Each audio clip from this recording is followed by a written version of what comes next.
Sari duduk di tepi dipan tua yang sudah mulai reot di kamar sempit rumah orang tuanya. Angin sore dari sawah belakang rumah bertiup pelan, membawa aroma jerami basah dan suara jangkrik yang mulai bersahutan. Di pangkuannya, ada selembar kertas bertuliskan nama dan alamat sebuah agensi tenaga kerja luar negeri. Ia membacanya berulang-ulang, seolah dari kertas itu, masa depannya bisa terbaca. Sari baru saja lulus SMA 2 tahun lalu. Setelah kelulusan, ia sempat bekerja serabutan, jaga warung tetangga, bantu nenek-nenek menyiangi kebun, sampai jadi guru les membaca untuk anak-anak di kampung.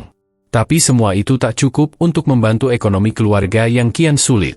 Ayahnya sudah lama tak bekerja karena stroke ringan yang membuat separuh tubuhnya lemah. Ibunya hanya bisa mengurus rumah dan kadang membantu tetangga membuat keripik singkong.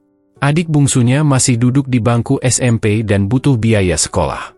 Sejak kecil, Sari tahu satu hal, jika ingin keluar dari lingkaran kemiskinan, ia harus berani melangkah lebih jauh. "Bu, Sari jadi berangkat ya," ucapnya sore itu, pelan. Ibunya yang sedang menggulung benang di ruang tengah menghentikan pekerjaannya. Wajahnya tenang tapi mata menyimpan rasa cemas. "Kalau kamu sudah mantap, ibu cuma bisa mendoakan." Sari tersenyum, walau hatinya gugup. "Insya Allah, Bu. Sari pengen bantu bapak berobat, biar bisa jalan lagi. Dan biar Dimas bisa terus sekolah." Malam itu, mereka sekeluarga makan malam dengan tempe goreng dan sayur bening. Makanan sederhana, tapi terasa hangat karena semua tahu, sebentar lagi suasana seperti itu akan sulit terulang. 3 minggu kemudian, Sari sudah berada di Jakarta, mengikuti pelatihan singkat dari pihak agensi. Ia belajar dasar-dasar bahasa Arab, bagaimana merawat bayi, membersihkan rumah, dan menghadapi majikan. Semuanya terasa baru. Ia juga mendengar cerita-cerita dari calon TKW lain, ada yang berkata enak, ada yang menceritakan horor. Tapi bagi Sari, semua risiko itu sudah diperhitungkan. Ia hanya ingin satu, masa depan. Di ruang pelatihan, ia duduk bersebelahan dengan Yuli, perempuan asal Banyuwangi yang sudah 2 kali berangkat ke luar negeri. Yuli banyak bercerita, mulai dari majikan yang cerewet, aturan ketat, sampai makanan yang aneh di lidah. "Kalau bisa, jangan bikin masalah. Tahan-tahan aja. Yang penting gaji lancar, kamu bisa kirim ke kampung tiap bulan," kata Yuli sambil menyiangi rambutnya. Sari mengangguk. "Aku cuma pengen bantu keluarga. Kalau 2 tahun aja bisa nabung, udah cukup." Yuli tertawa kecil. "Ngomong gitu semua orang. Tapi percaya deh, hidup di negeri orang itu kadang enggak seperti yang kita bayangin." Seminggu setelah pelatihan, Sari mendapatkan kepastian penempatan. Ia akan bekerja di sebuah keluarga di kota besar di Timur Tengah. Informasi tentang majikan sangat terbatas, hanya alamat dan jumlah anggota keluarga. Tak ada foto, tak ada penjelasan detail. Tapi bagi Sari, itu cukup. Ia tak mau berlama-lama di tanah pelatihan. Ia ingin segera mulai, segera mengirim uang. Hari keberangkatan pun tiba. Di Bandara Soekarno-Hatta, Sari mengenakan gamis biru dan kerudung polos. Ia menggenggam erat tas kecil berisi dokumen, uang saku seadanya, dan selembar foto keluarga. Ia menangis saat video call terakhir dengan ibunya, tapi cepat-cepat menghapus air mata sebelum dipanggil naik ke pesawat. Perjalanan belasan jam itu membuat tubuhnya pegal dan matanya lelah. Tapi ketika pesawat mendarat dan pintu kabin terbuka, jantungnya berdegup kencang. Inilah awal dari semua harapan yang ia tanam sejak lama. Bandara tempat ia mendarat megah dan asing. Tulisan-tulisan berbahasa Arab terpampang di mana-mana. Sari mengikuti petugas yang sudah menunggu sambil membawa papan bertuliskan namanya. Ia dibawa ke rumah majikan menggunakan mobil hitam yang melaju cepat di jalanan kota besar yang tak pernah ia bayangkan sebelumnya. Setibanya di rumah majikan, ia disambut oleh seorang perempuan paruh baya dan 2 anak kecil yang berlarian ke sana kemari. Suaminya hanya melirik sebentar dari sofa. Tak ada senyum, tak ada sapaan ramah. Tapi Sari tetap menunduk hormat dan tersenyum. Ia percaya, semua akan baik-baik saja. Malam pertama ia tidur di kamar kecil di dekat dapur. Hanya ada kasur tipis dan kipas angin kecil. Tapi ia bersyukur. Ini awal dari perjuangan, bisiknya dalam hati. Hari-hari berikutnya diisi dengan pekerjaan rumah, menyapu, mengepel, mencuci, memasak, menjaga anak. Jam kerja tak tentu. Kadang pagi-pagi sekali sudah dibangunkan, kadang malam belum juga tidur. Tapi Sari menahan semuanya. Ia terus menulis di buku kecil yang dibawanya, "Hari ini capek, tapi aku harus kuat. Untuk Bapak. Untuk Dimas." 2 bulan pertama, ia belum menerima gaji. Katanya, sistem pembayaran dilakukan 3 bulan sekali. Sari percaya. Ia tak mau banyak tanya. Ia terus menanam harapan bahwa semua akan sesuai janji. Di sela-sela bekerja, ia mengulang doa-doa dan membayangkan ayahnya tersenyum, adiknya mengenakan seragam SMA. Setiap malam sebelum tidur, ia membuka dompet dan menatap foto keluarganya. Kadang ia menangis pelan. Tapi ia tahu, ini harga dari sebuah impian. Dalam kesunyian kamar kecilnya, Sari menggantungkan seluruh harapannya pada masa depan yang belum pasti. Tapi satu hal yang pasti, ia tak pernah setengah-setengah dalam berjuang. Ia pergi jauh bukan untuk menyerah. Ia datang ke negeri asing itu untuk mematahkan rantai kemiskinan yang sejak lama membelit keluarganya. Dan ia percaya, setiap tetes keringat dan air mata yang jatuh, suatu hari akan dibalas dengan kebahagiaan. Itulah keyakinan yang ia bawa, bahkan saat dunia seolah mulai menunjukkan wajah aslinya. Hari-hari Sari di rumah majikan mulai terasa seperti putaran waktu tanpa akhir. Tidak ada pagi, siang, atau malam yang jelas. Semuanya hanyalah rutinitas yang menuntut dirinya untuk terus bergerak, mencuci, menyetrika, mengepel, memasak, hingga menjaga anak-anak. Sejak subuh sebelum matahari terbit, ia sudah dibangunkan untuk menyiapkan sarapan. Dan baru bisa tidur ketika semua penghuni rumah tertidur lelap. Di bulan ketiga, Sari mulai merasakan keanehan. Ia belum menerima 1 sen pun dari upah yang dijanjikan. Ketika ia mencoba bertanya dengan hati-hati, sang nyonya rumah hanya menjawab singkat, "Belum saatnya. Tunggu nanti." Namun yang paling menyakitkan bukan hanya soal uang. Majikannya, terutama sang nyonya, seringkali meluapkan amarah yang tidak beralasan. Jika makanan kurang asin, Sari dibentak. Jika anak-anak menangis, ia dituduh tidak becus mengasuh. Bahkan pernah sekali, ketika secangkir teh tumpah di meja, sang nyonya mendorong bahunya dengan kasar hingga ia terjatuh. Sari menangis malam itu, diam-diam, menutupi mulut dengan bantal kecilnya agar tidak terdengar. Tapi esok paginya, ia kembali bangun seperti biasa, menyiapkan roti dan telur untuk keluarga itu seolah tak ada yang terjadi. Ia tidak tahu harus mengadu ke siapa. Ia tidak tahu alamat lengkap rumah itu, dan ia tidak bisa keluar begitu saja. Paspor miliknya ditahan sejak hari pertama ia datang. Ia juga tidak punya ponsel. Semua akses komunikasi dibatasi. Sari mulai merasa dirinya seperti burung dalam sangkar. Di luar rumah, ia bisa melihat langit biru dan suara burung, tapi tidak bisa menyentuh kebebasan itu. Ketika melihat jendela terbuka, ia hanya bisa membayangkan rumahnya di kampung, halaman penuh tanaman cabai, suara ayam tetangga, dan ibu yang selalu tersenyum meski lelah. Semakin hari, beban kerja bertambah. Ia diminta membersihkan halaman, mencuci mobil, bahkan merawat anjing peliharaan yang sering menggonggong keras dan membuatnya ketakutan. Tubuhnya semakin kurus, tulang-tulang menonjol, dan lingkar matanya menghitam. Tapi tak ada yang peduli. Anak laki-laki majikannya yang paling besar, usia 12 tahun, juga mulai berlaku kurang ajar.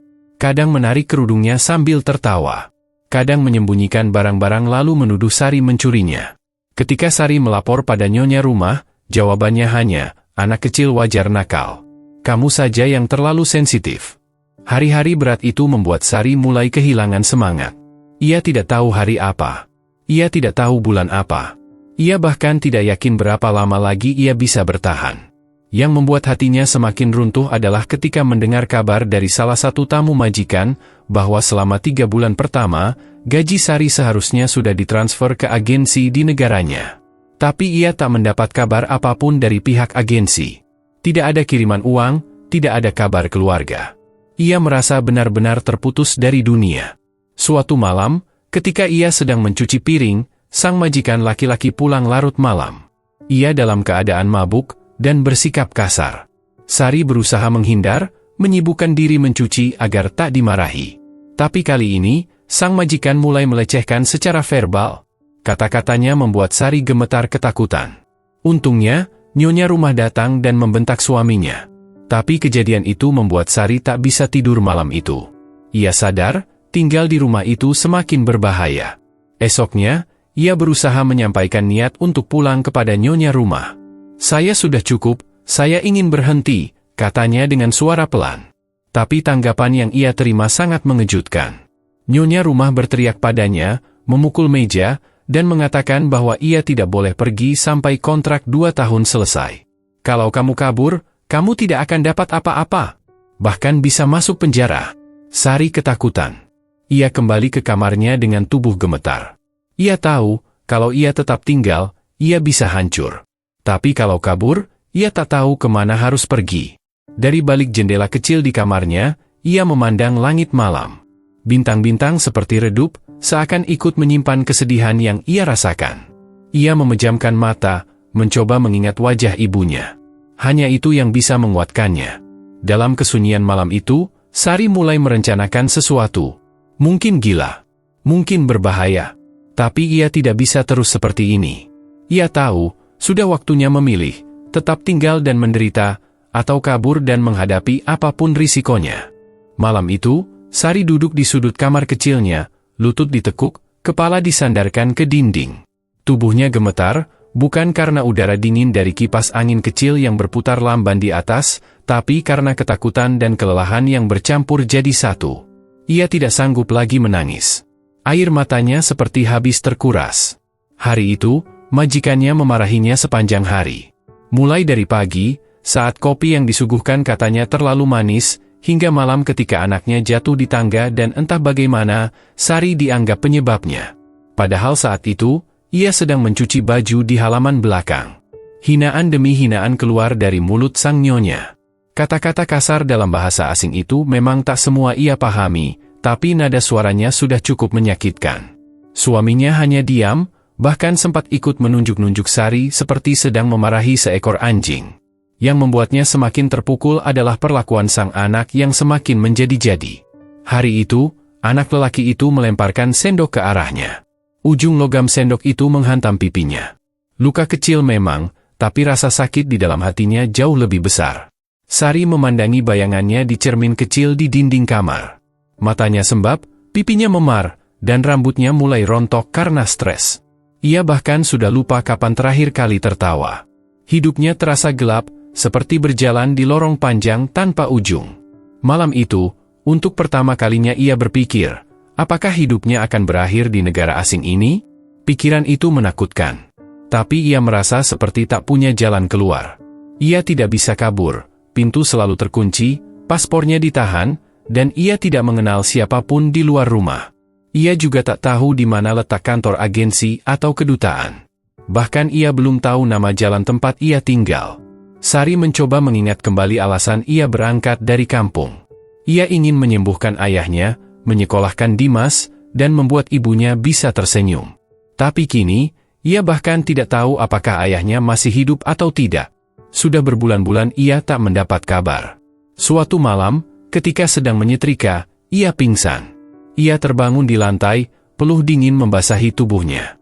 Tidak ada yang peduli. Nyonya rumah hanya menyuruhnya bangun dan kembali bekerja. Sari merasa tubuhnya sudah tidak kuat lagi. Ia mulai batuk-batuk, dan sesekali muntah karena terlalu lelah dan jarang makan. Makanan untuknya pun semakin sedikit. Hanya roti kering dan sisa-sisa dari meja makan majikan. Pernah ia makan ayam yang sudah agak basi karena tak diberi apa-apa seharian. Perutnya melilit, tapi ia tidak bisa mengeluh. Ia tahu, protes sedikit saja bisa berujung omelan panjang atau, lebih buruk lagi, kekerasan fisik. Pada suatu malam, ia mendengar percakapan di ruang tengah. Nyonya rumah sedang berbicara dengan seorang tamu wanita. Mereka membahas soal pembantu tetangga yang kabur. Kalau dia ditangkap polisi, bisa-bisa dipenjara atau dideportasi tanpa gaji, kata sang tamu. Kata-kata itu menghantam Sari.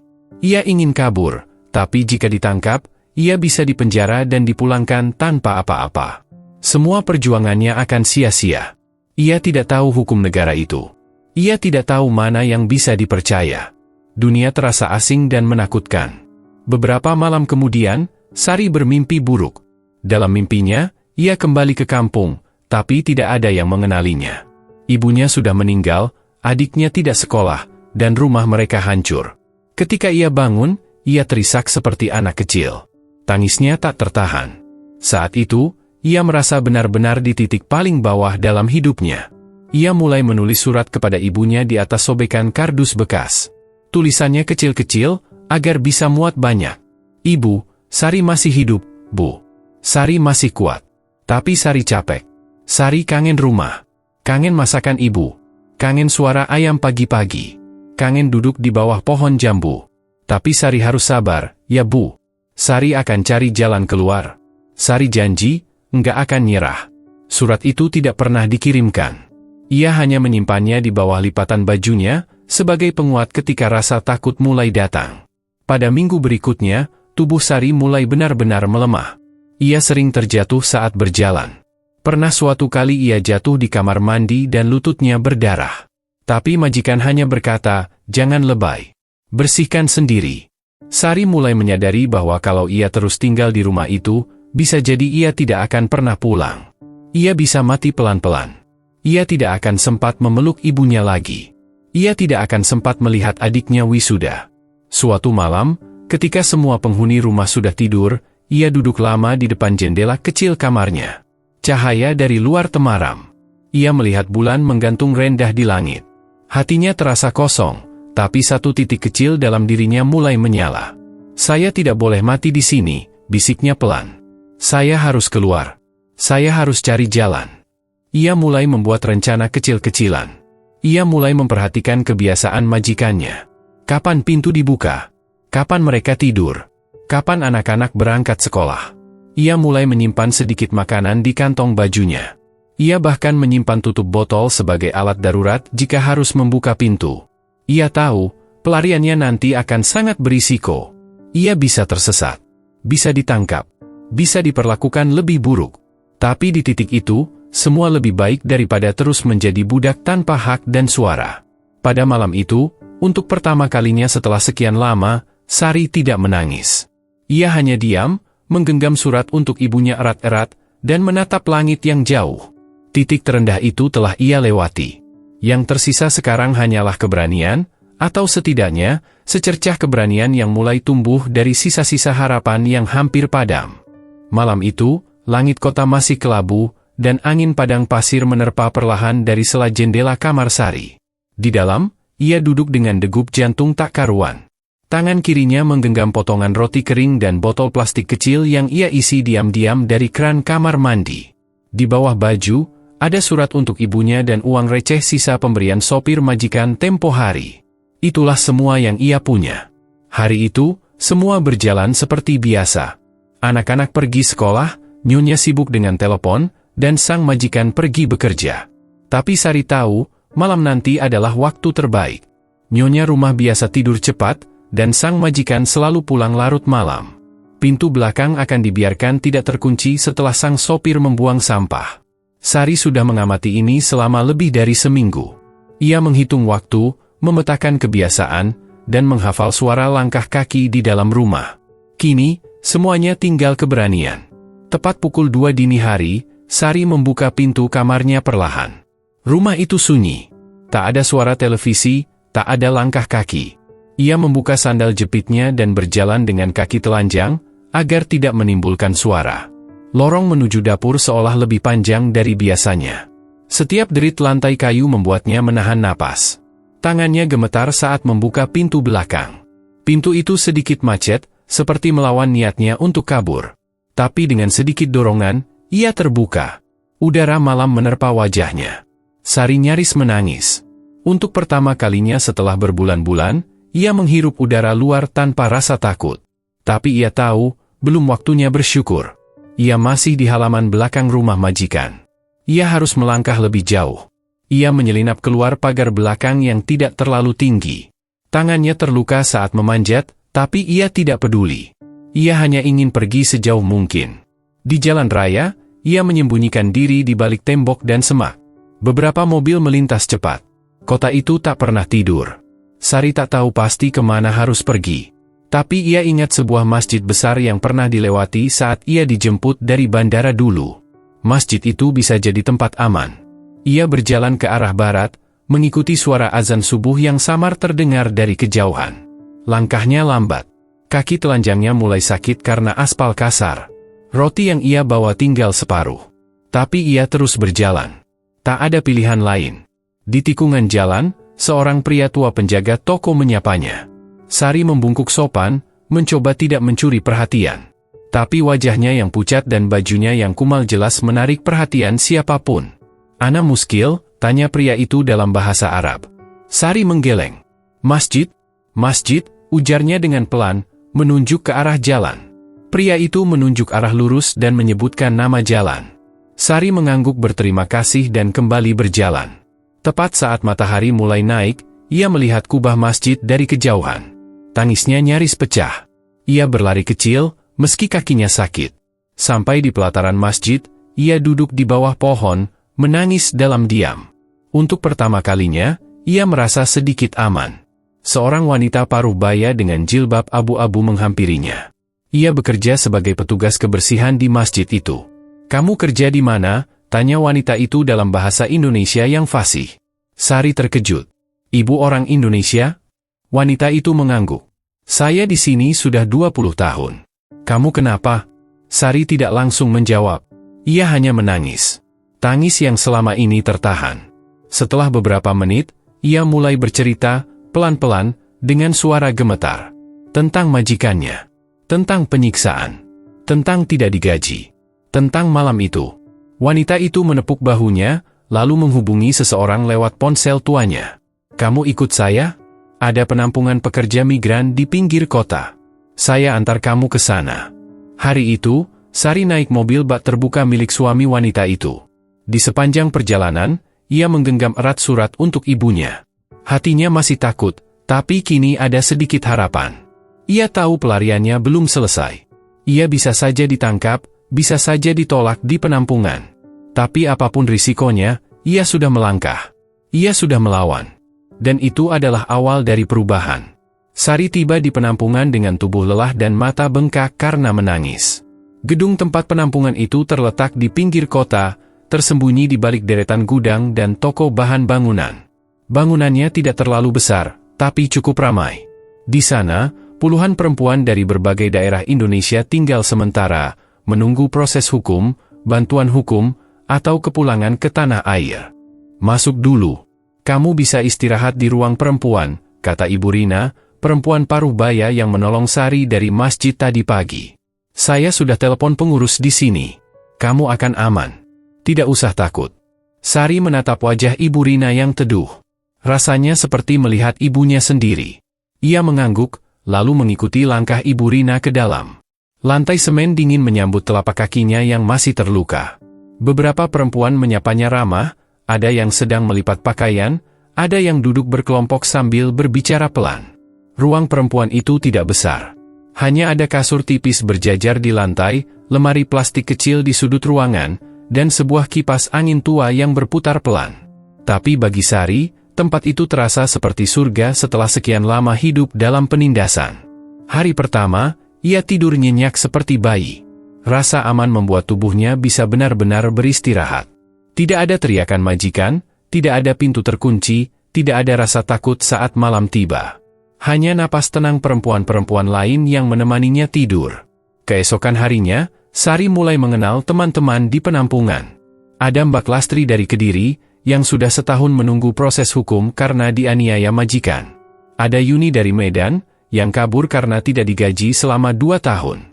Dan ada Fitri dari Lombok, yang masih berusia 19 tahun dan tengah hamil setelah diperkosa oleh anak majikan. "Kita semua punya luka masing-masing," kata Mbak Lastri saat mereka duduk bersama di dapur kecil penampungan. "Tapi di sini, kita saling jaga. Enggak usah takut. Kamu udah selamat, itu yang penting." Sari mengangguk pelan. Kata-kata itu membuat hatinya hangat. Untuk pertama kalinya sejak berangkat dari kampung, ia merasa punya teman seperjuangan. Penampungan itu dikelola oleh sebuah organisasi nirlaba yang bekerja sama dengan Kedutaan Besar Indonesia. Ada petugas perempuan yang setiap 2 hari sekali datang membawa keperluan dapur dan mengecek kesehatan penghuni. Kadang, ada juga relawan yang datang untuk memberikan pelatihan singkat. Hari-hari Sari diisi dengan rutinitas sederhana. Pagi hari, ia membantu memasak bersama teman-teman. Siang, ia membersihkan ruangan.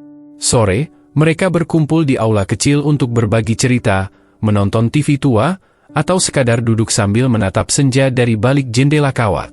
Tapi meski aman, hidup di penampungan tidak selalu mudah. Ada banyak aturan. Mereka tidak boleh keluar tanpa izin, tidak boleh menggunakan ponsel secara bebas, dan harus mengikuti jadwal kunjungan jika ingin bertemu petugas kedutaan atau pengacara. Bagi sebagian orang, tempat itu seperti penjara, walaupun jauh lebih manusiawi dari rumah majikan mereka dulu. Sari kadang merasa sesak. Ia ingin tahu kabar keluarganya di kampung. Ia ingin tahu apakah ayahnya sudah sembuh, apakah Dimas masih sekolah, apakah ibunya sehat. Tapi ia belum punya akses komunikasi. Ia hanya bisa menunggu petugas datang dan membantunya menghubungi rumah. Minggu kedua, seorang staf dari KBRI datang membawa kabar baik. Sari akhirnya bisa mengirim surat kepada keluarganya. Ia menulis panjang lebar, menceritakan semuanya, dari sejak berangkat hingga kabur. Ia meminta maaf karena belum bisa mengirim uang. Ia hanya ingin mereka tahu bahwa ia masih hidup. Beberapa minggu kemudian, balasan dari kampung datang. Surat itu ditulis tangan oleh adiknya, Dimas. Tulisannya berantakan, tapi penuh cinta. Kak Sari, ibu nangis waktu baca surat kakak. Tapi ibu bilang itu air mata bahagia. Bapak sudah bisa jalan pakai tongkat. Aku sekarang kelas 2 SMA. Kakak jangan sedih. Kami bangga sama kakak. Kami tunggu kakak pulang. Sari membaca surat itu berkali-kali sampai lecek. Setiap kalimat menguatkan hatinya. Ia berjanji pada dirinya sendiri, ia tidak akan menyerah. Ia akan berjuang sampai bisa pulang. Suatu hari, seorang relawan datang membawa program pelatihan keterampilan. Ada kelas menjahit, merajut, dan belajar bahasa Inggris dasar. Sari memilih ikut kelas bahasa. Ia tahu, kemampuan itu penting kalau suatu hari ia ingin bekerja lagi di luar negeri atau membantu teman-temannya yang kesulitan. Guru kelas bahasa itu adalah mahasiswa Indonesia yang sedang magang. Namanya Lala. Ia ramah dan sabar, dan memperlakukan para TKW seperti kakak-kakaknya sendiri. Kita mulai dari percakapan dasar ya, kata Lala. Kalau kalian bisa sedikit-sedikit, hidup kalian nanti akan lebih mudah. Sari belajar dengan semangat. Ia mencatat semua kosakata di buku kecilnya. Ia berlatih menyebut kata-kata baru sambil menyapu, sambil mencuci, bahkan sambil makan. Ia tidak ingin waktunya di penampungan terbuang sia-sia. Teman-teman lain juga ikut belajar. Suasana kelas selalu ramai, kadang diselingi tawa karena logat yang lucu atau salah ucap. Tapi suasana itu menyenangkan. Seolah luka di hati mereka perlahan tertutupi oleh harapan baru. Di malam hari, Sari sering duduk di dekat jendela aula, memandangi langit kota yang jauh dari bintang. Tapi dalam hati, ia tahu, dirinya mulai berubah. Ia tidak lagi gadis pemalu yang dulu hanya tahu cara menyapu dan mencuci. Sekarang, ia sedang tumbuh menjadi perempuan yang lebih tangguh. 4 bulan di penampungan, Sari mulai membantu mengajar teman-temannya yang baru datang. Ia membantu menerjemahkan bahasa Inggris dasar, mengajarkan cara menyapa dalam bahasa Arab, dan memberitahu bagaimana proses melapor ke KBRI. Saya bukan siapa-siapa, katanya pelan suatu kali ketika dipuji oleh Fitri. Tapi saya tahu rasanya sendirian. Jadi kalau bisa bantu sedikit, saya bantu. Fitri tersenyum dan memeluknya. Kak Sari, kamu orang baik. Sari tidak menjawab. Ia hanya menatap langit dan menggumam dalam hati, saya cuma ingin jadi manusia yang berguna. Meski begitu, kehidupan di penampungan juga punya dinamika. Kadang ada konflik kecil antar penghuni. Ada yang cemburu karena bantuan lambat datang. Ada yang stres karena kasus hukumnya tak kunjung selesai. Ada pula yang tiba-tiba menangis karena kangen anak di kampung. Tapi di antara semua itu, Sari tetap berusaha menjadi penengah. Ia belajar mendengar, belajar memahami. Ia tahu, semua yang tinggal di tempat itu datang dengan luka masing-masing. Tak semua luka bisa disembuhkan, tapi mereka bisa saling menguatkan. Pada bulan ke-6, Sari dipanggil ke kantor petugas pendamping. Kami sedang usahakan kepulangan kamu, Sari, kata seorang petugas perempuan. Tapi karena kamu kabur, prosesnya agak rumit. Kami perlu dokumen tambahan. Sabar ya. Sari mengangguk. Ia tidak kecewa. Ia tahu, semua ini adalah bagian dari jalan panjang. Yang penting, ia sudah keluar dari tempat penuh penderitaan. Malam itu, ia menulis surat lagi untuk ibunya. Bu, Sari belum bisa pulang bulan ini. Tapi Sari sehat, Bu. Sari belajar banyak. Sari juga bantu teman-teman di sini.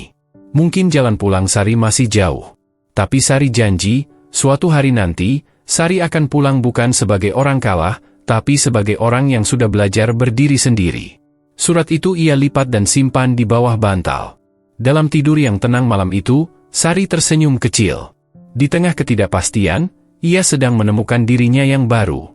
Dan dari tempat sederhana itu, penampungan yang mungkin dianggap tempat terakhir oleh sebagian orang, Sari justru menemukan langkah pertama menuju masa depan. Hari-hari di penampungan terus berjalan. Waktu seperti melambat, tapi hidup terus bergulir. Sari mulai mengenal jadwal, mengenal ritme, dan yang paling penting, mengenal dirinya sendiri. Ia tahu, dirinya tidak lagi sama seperti saat pertama kali datang, pucat, bingung, dan ketakutan. Sekarang, setiap pagi ia bangun lebih awal, membantu menyiapkan sarapan bersama Mbak Lastri dan Fitri, menyapu aula, lalu ikut mengurus jadwal kelas belajar yang diadakan relawan. Kalau kamu sudah terbiasa di sini, kamu bisa bantu jadi koordinator kecil, kata Lala, relawan dari universitas. Biar kegiatan lebih teratur. Kamu bisa belajar kepemimpinan juga. Sari mengangguk. Ia tidak pernah membayangkan sebelumnya bahwa ia akan bisa memimpin sesuatu. Dulu, ia hanya gadis desa yang bahkan takut berbicara di depan umum. Tapi sekarang, ia mulai menyadari, dirinya bisa lebih dari itu. Pelajaran bahasa yang ia ikuti semakin berkembang. Ia sudah mulai paham kalimat-kalimat sederhana dalam bahasa Inggris dan Arab. Bahkan ia menjadi salah satu penghuni yang paling lancar saat praktik percakapan. Ia juga mengikuti kelas menjahit dan pelatihan pertolongan pertama. Kalau kita pulang nanti, minimal kita punya bekal, ujar Yuni, salah satu teman sekelas. Enggak harus kerja di luar negeri lagi. Bisa buka usaha kecil-kecilan.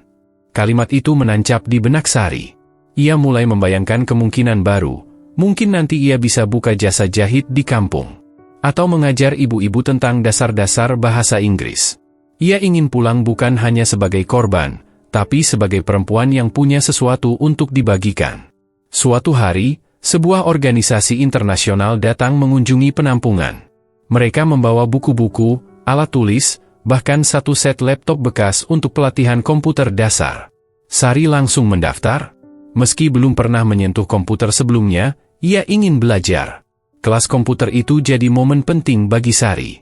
Ia belajar mengetik, membuat dokumen, membuka internet, bahkan membuat surel. Lala dan relawan lain mengajari mereka dengan sabar. Sari mengulang latihan berkali-kali sampai hafal posisi huruf di keyboard. Kalau kamu bisa kirim email, nanti kamu bisa hubungi LSM atau organisasi buruh kalau ada masalah, kata salah satu relawan. Jadi kamu enggak tergantung orang lain. Sari mengangguk. Setiap malam, ia berlatih sendiri di ruang komputer kecil. Kadang hanya 10 menit, kadang sampai 1 jam, tergantung giliran. Ia belajar cara membuat CV, menulis surat lamaran, dan menggunakan aplikasi peta.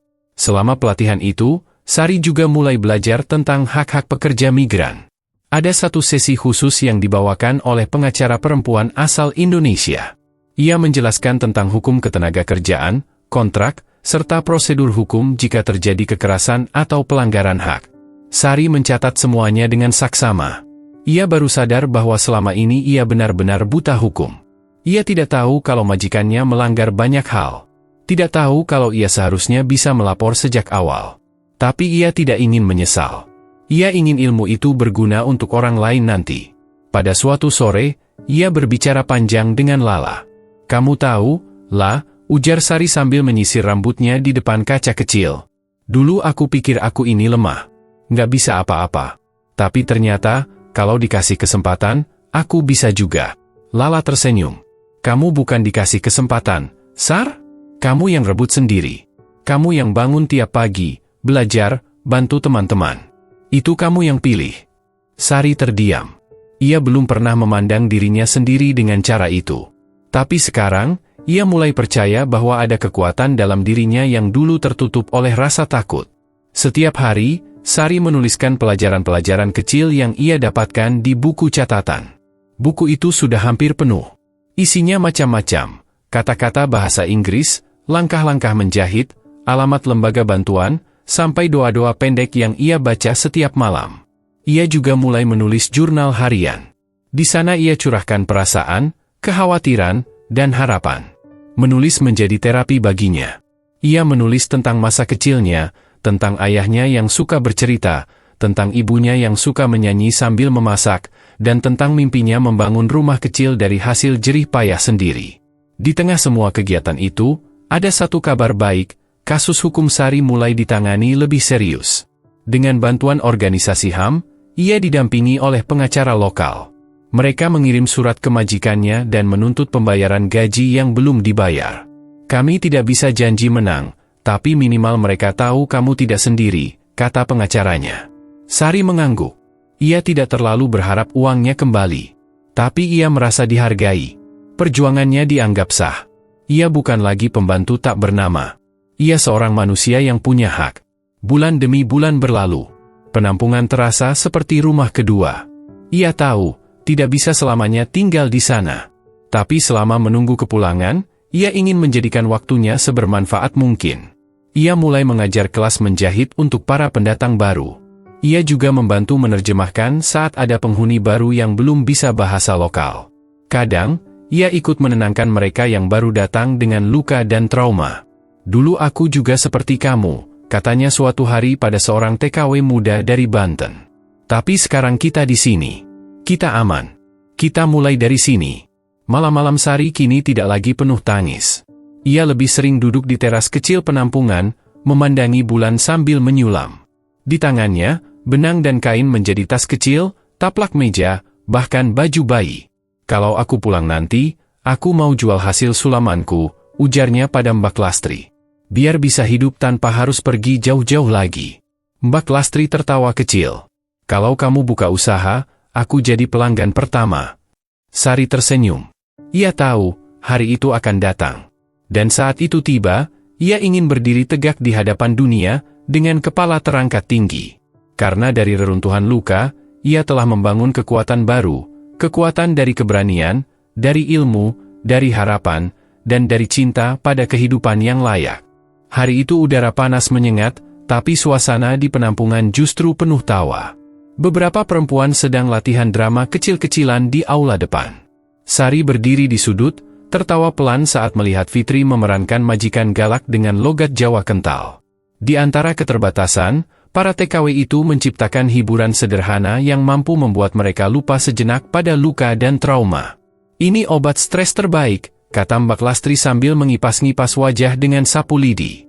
Daripada mikirin nasib terus, mending ketawa. Sari tersenyum. Ia tahu persis maksudnya. Di tempat seperti penampungan, tawa bukan sekadar hiburan. Tawa adalah bentuk perlawanan, bahwa mereka masih bisa bahagia meski dalam ketidakpastian. Semakin lama tinggal di penampungan, Sari makin merasakan kuatnya ikatan di antara para perempuan di sana. Mereka bukan sekadar teman sekamar, melainkan saudara seperjuangan. Setiap malam, mereka saling bercerita sebelum tidur, tentang masa lalu, tentang impian, tentang anak yang ditinggal di kampung, atau tentang harapan yang belum padam. Suatu malam, Fitri menangis terseduh. Kandungannya memasuki bulan ke-6 dan rasa takut mulai menggerogoti pikirannya. Aku nggak tahu harus gimana nanti, Kak, ucapnya di antara isak. Aku takut nggak bisa jadi ibu yang baik. Sari memeluknya erat. Kamu nggak sendiri, Fit. Kita semua di sini buat bantu kamu. Sejak saat itu, Sari lebih sering menemani Fitri. Ia membantu menyiapkan makanan sehat, mencatat jadwal pemeriksaan, bahkan ikut belajar tentang cara merawat bayi dari brosur-brosur yang dibawa relawan medis. Dukungan itu bukan hanya satu arah. Saat Sari dipanggil ke kedutaan untuk membahas kasus gajinya yang belum dibayar, hampir seluruh penghuni penampungan memberi semangat. Mbak Lastri bahkan membuatkan bekal nasi dan telur dadar. Biar kamu kuat pas ngomong nanti, katanya. Kedutaan besar tidak bisa menjanjikan banyak. Proses hukum berjalan lambat, apalagi tanpa dokumen lengkap. Tapi Sari tidak pulang dengan kecewa. Ia pulang dengan keyakinan bahwa ia tidak sendirian. Di hari-hari berikutnya, datang seorang relawan baru bernama Dina. Ia bekerja untuk lembaga sosial yang khusus menangani perlindungan pekerja migran. Dina masih muda, penuh semangat, dan cepat akrab dengan semua penghuni penampungan. Kalian ini luar biasa, ujar Dina pada pertemuan pertama. Kalian bukan korban, tapi penyintas. Kalian sedang bertahan, berjuang, dan itu butuh keberanian luar biasa. Kata-kata itu menancap dalam di hati Sari. Ia mulai sadar bahwa keberadaan teman-teman dan relawan seperti Dina bukan hanya menghibur, tapi juga menguatkan identitas mereka sebagai perempuan yang patut dihormati. Dina kemudian membentuk kelompok kecil bernama Sahabat Migran. Kelompok itu bertugas mencatat kebutuhan penghuni penampungan, membuat jadwal kegiatan, dan menjadi jembatan komunikasi antara relawan, staf, dan penghuni. Sari diminta menjadi koordinator kelompok itu. Aku, ucapnya terkejut. Tapi aku bukan siapa-siapa. Kamu tahu tempat ini luar dalam. Kamu disegani. Dan kamu punya hati, jawab Dina tegas. Awalnya Sari ragu. Tapi dorongan dari teman-temannya membuat ia berani mencoba. Ia mulai belajar membuat laporan sederhana, mendata kebutuhan dapur, dan mencatat keluhan-keluhan penghuni untuk disampaikan ke staf. Saya belajar dari pengalaman, katanya pada Dina. Dulu saya nggak tahu hak saya. Sekarang, saya nggak mau ada perempuan lain yang merasa sendiri. Dengan peran barunya, Sari makin sering berbicara di depan umum. Ia mulai percaya diri menyampaikan pendapat, menyusun jadwal pelatihan, bahkan menengahi jika terjadi kesalahpahaman antar penghuni. Persahabatan yang ia bangun tak hanya berhenti di dalam penampungan.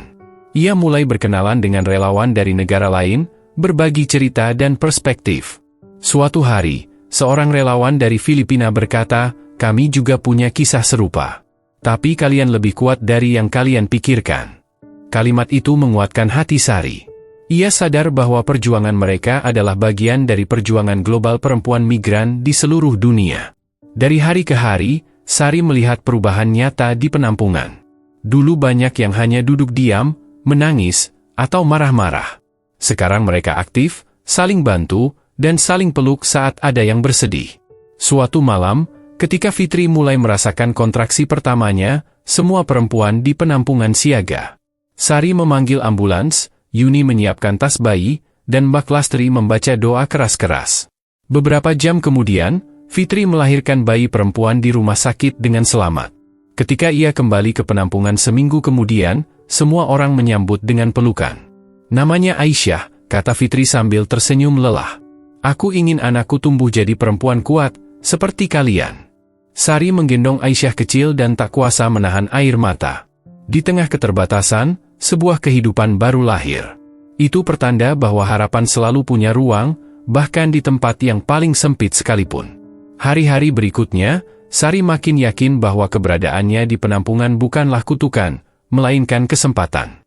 Ia belajar, ia mengajar, ia memberi dan menerima cinta dari orang-orang yang bahkan tak memiliki hubungan darah dengannya. Persahabatan yang ia bangun dengan sesama TKW, dengan relawan, dan dengan petugas, menjadi sumber kekuatan yang tidak ia dapatkan saat pertama datang. Mereka saling menguatkan bukan karena semuanya sempurna, tapi justru karena semua sedang belajar bangkit dari luka. Dan di tengah malam yang sunyi, ketika lampu aula dipadamkan dan hanya suara kipas angin terdengar pelan, Sari menulis di jurnal kecilnya. Tuhan, aku tidak tahu akan berapa lama aku di sini.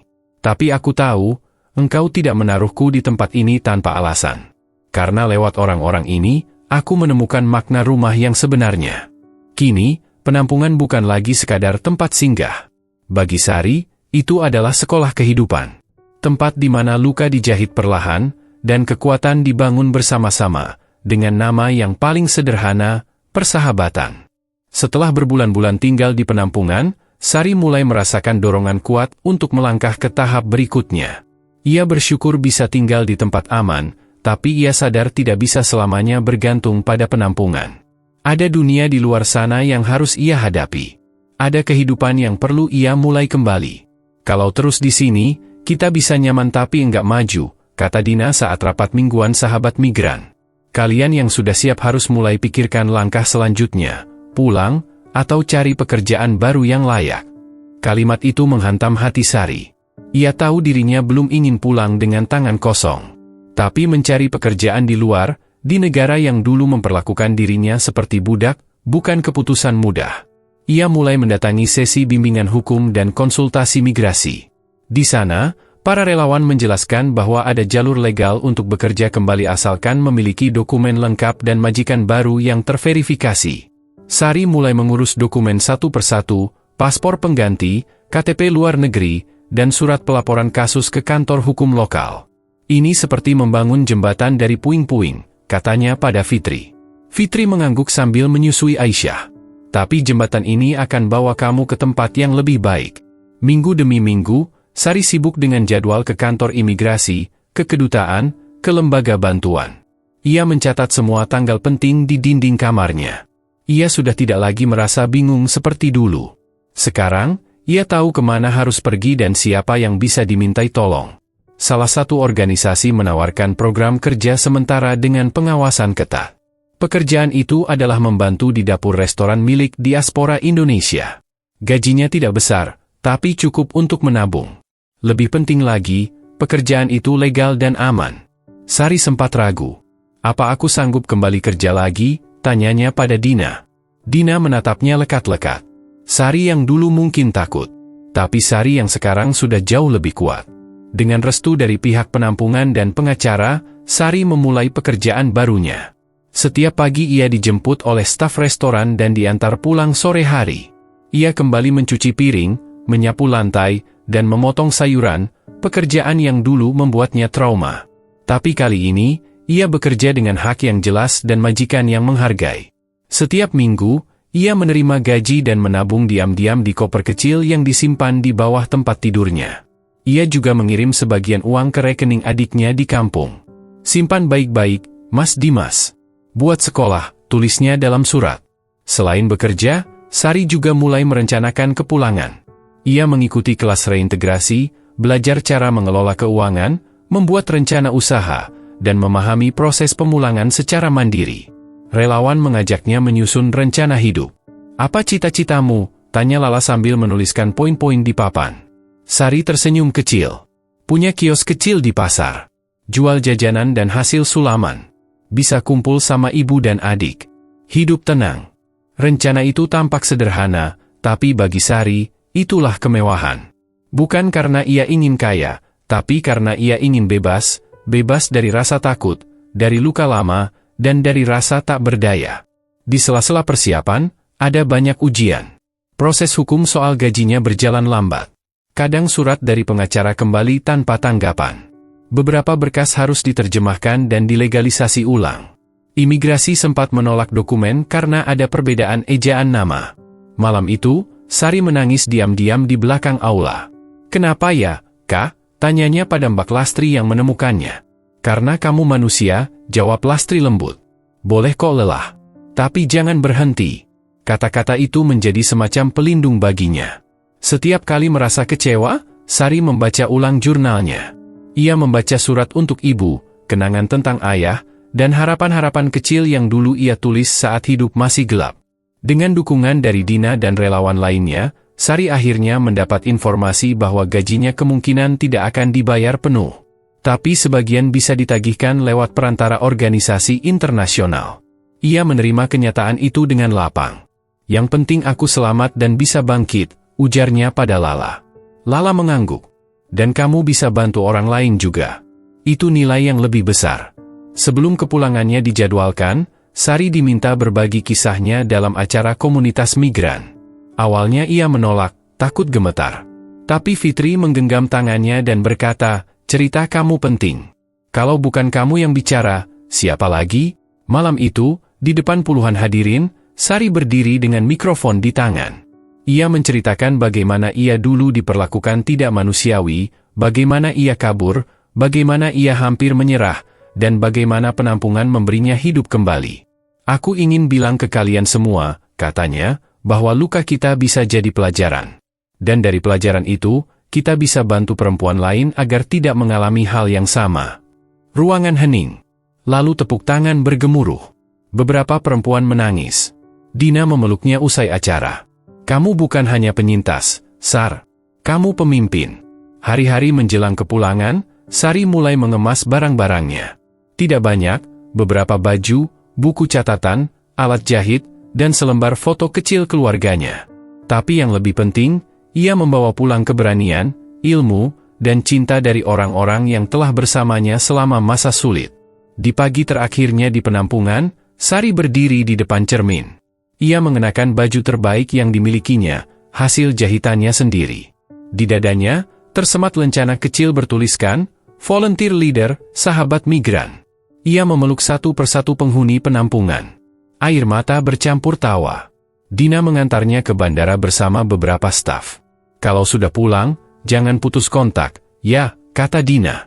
Sari mengangguk. "Aku mau bantu program kalian dari Indonesia.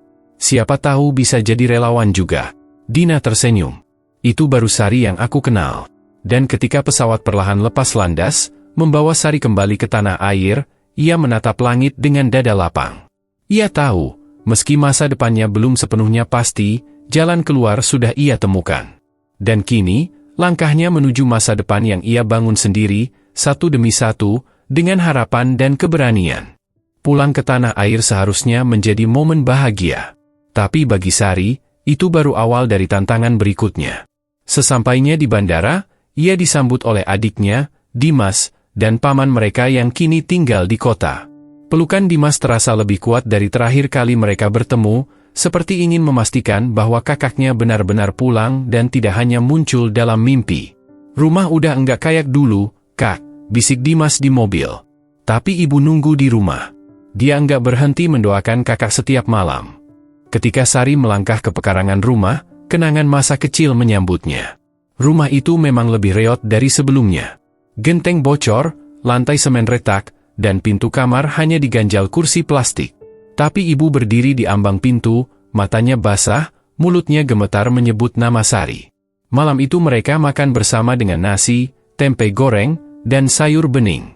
Bukan soal hidangan, tapi kehangatan yang membuat perut terasa kenyang.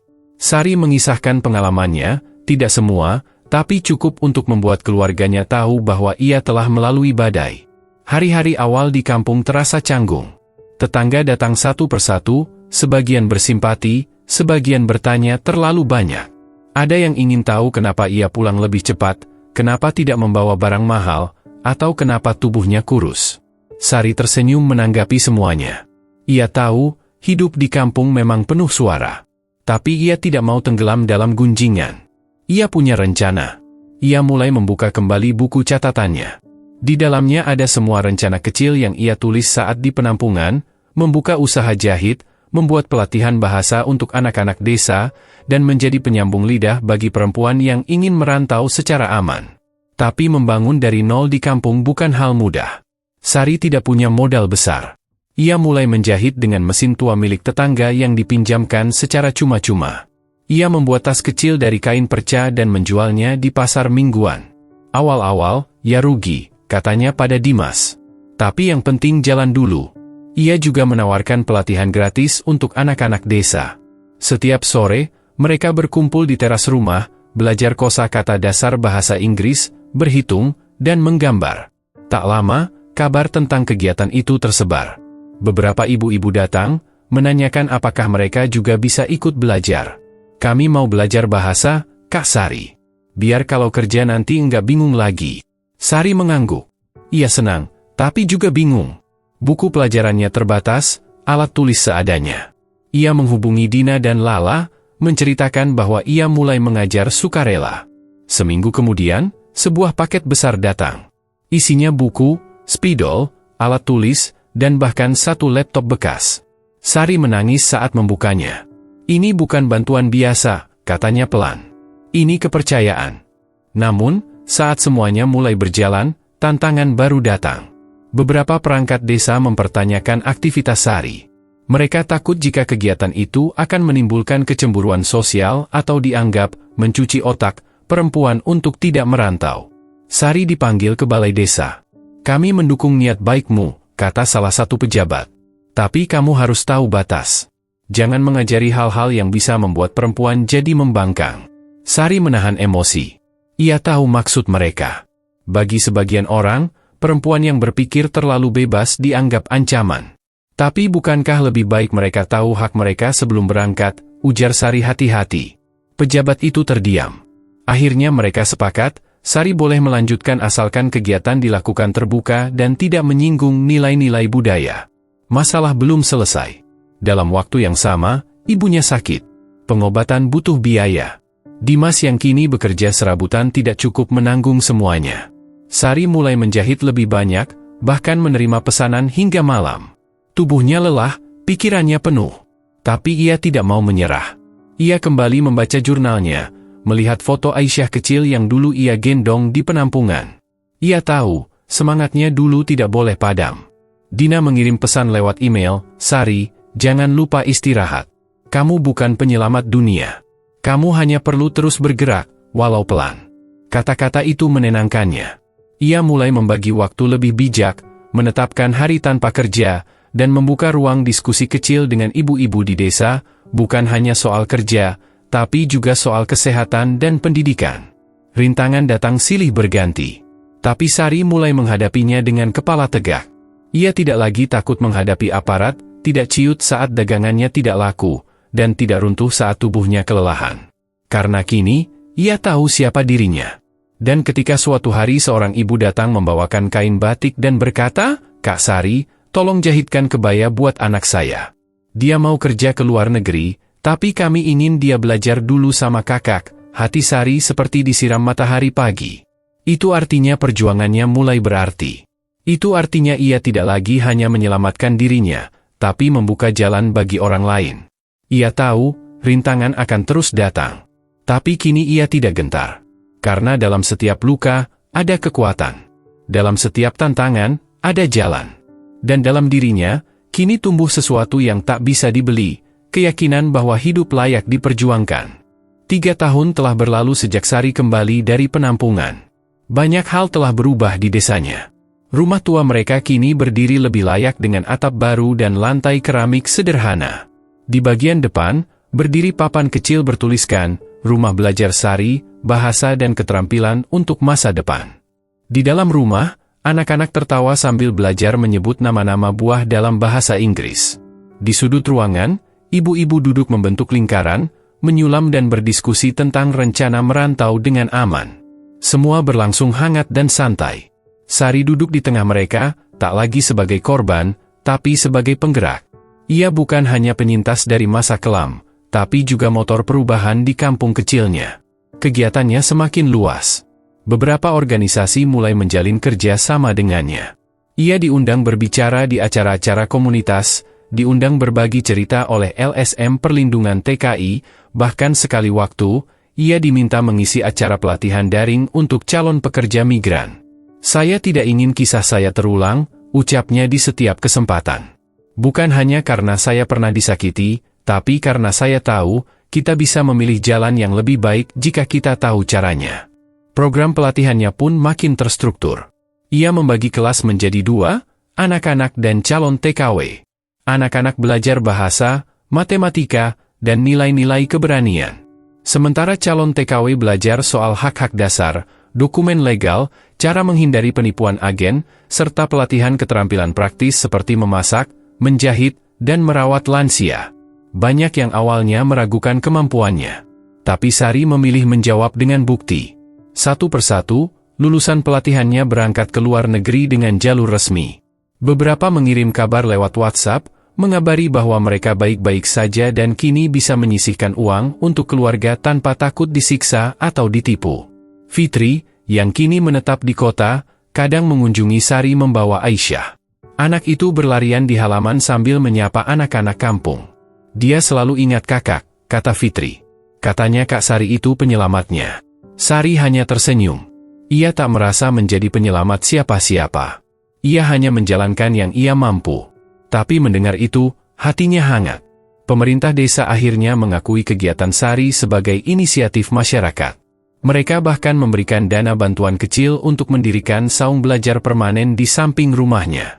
Kini, saung itu menjadi pusat kegiatan perempuan dan anak-anak. Setiap sore, terdengar riuh rendah suara belajar dan tawa. Ibunya kini jauh lebih sehat. Dengan pengobatan rutin dan makanan bergizi, tubuhnya mulai pulih. Ia sering duduk di beranda sambil menonton kegiatan di saung, sesekali tertawa kecil melihat tingkah laku anak-anak. "Dulu ibu takut kamu pulang dengan luka yang tak sembuh," katanya suatu hari. "Tapi ternyata, kamu pulang membawa harapan buat banyak orang." Sari menggenggam tangan ibunya. Semua karena doa ibu juga. Malam-malamnya kini diisi dengan mengevaluasi pelatihan, merancang modul baru, atau membalas pesan dari perempuan yang sedang bingung mengambil keputusan untuk merantau. Aku takut Kak, tapi aku butuh kerja, tulis seorang perempuan dari desa tetangga.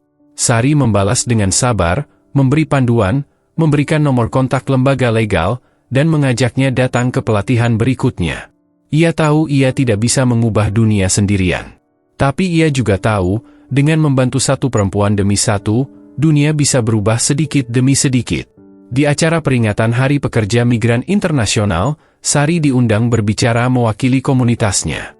Ia mengenakan kebaya sederhana buatan tangannya sendiri, berdiri di depan ratusan orang dari berbagai negara, dan menceritakan perjalanannya. Aku tidak malu pernah tinggal di penampungan. Karena dari tempat itulah aku belajar arti ketangguhan, arti solidaritas, dan arti rumah yang sesungguhnya. Tepuk tangan mengiringinya. Tapi yang lebih penting dari itu adalah bisikan-bisikan dari para perempuan yang mendekatinya setelah acara. Kisahmu menyemangatiku. Sekarang aku tahu aku tidak sendirian. Terima kasih, Kak. Sari tak pernah mengejar gelar atau penghargaan. Tapi hari itu, ia tahu ia telah melakukan sesuatu yang berarti. Ketika senja jatuh di kampungnya, dan anak-anak mulai pulang dari saung belajar, Sari duduk di beranda bersama ibunya. Mereka menatap langit yang perlahan berganti warna. Ibu, kata Sari pelan. Dulu aku sempat berpikir, hidupku akan berakhir di negeri orang. Tapi ternyata, semua luka itu membawa aku ke sini. Ke tempat di mana aku bisa memilih, bisa berbagi, dan bisa mencintai hidupku lagi. Ibunya mengusap bahunya, dan mereka diam dalam kehangatan yang tak butuh banyak kata. Dan di dalam hati Sari, tumbuh satu keyakinan, bahwa dari kegelapan, selalu ada cahaya. Asalkan kita tidak menyerah. Asalkan kita terus berjalan. Karena masa depan bukanlah sesuatu yang datang begitu saja. Ia dibangun. Dengan tangan sendiri, dengan air mata, dengan tawa, dan dengan keberanian untuk terus berharap. Sari telah kembali. Tapi ia juga telah melampaui. Kini ia berdiri bukan sebagai perempuan yang pernah terluka, tapi sebagai perempuan yang memilih untuk bangkit. Dan lewat dirinya, harapan itu menjelma nyata, satu demi satu, di wajah-wajah perempuan yang ingin hidup lebih baik. Ia tidak hanya pulang ke rumah. Ia pulang ke dirinya sendiri.